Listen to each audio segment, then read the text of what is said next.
Can Muslims be vegetarian or vegan? Some Islamic scholars say that vegetarianism is not religiously supported and that Islam's primary text, the Quran, clearly asserts that animals can be killed for food. Although that may be true, today documentaries like Forks Over Knives, What the Health and Cowspiracy bring to light the impacts of animal consumption and agriculture on health, the environment and animal welfare. Many recent studies, scientific journals and articles raise similar concerns. As a result, much of the West is adopting a vegetarian or vegan diet, but one part of the world has hardly shown any interest. Why is that? Among the world's Muslim communities today, animal slaughter and meat consumption are viewed as a religious requirement. Take Eid al-Adha for example. Once a year, after the sacred pilgrimage to the city of Mecca, Muslims celebrate by sacrificing a goat, sheep or other domestic animal.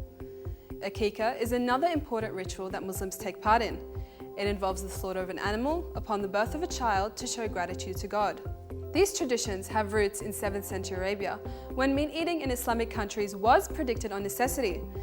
Back then, Arabs led a pastoral nomadic existence in a harsh desert climate, so it would have been challenging, even impossible, to survive on a vegetarian diet.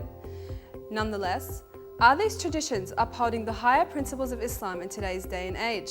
The rationale behind vegetarianism and veganism are concerns for health, the environment and animal welfare.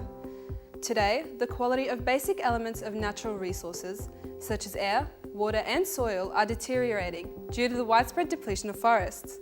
Each year, between 2010 and 2015, 8.8 million hectares of natural forest were lost. That makes up a total area roughly equivalent to the size of Sweden. In fact, up to 73% of deforestation is caused by commodity-driven commercial agricultural expansion. This has devastated animal habitats, causing biodiversity to steadily decline over the last decade. Today, 1 in 5 species on Earth face extinction, with global wildlife vanishing at a rate of 2% per year at the hands of humans. In addition, over 20% of global greenhouse gas emissions is man-made, with agriculture and deforestation being the main drivers.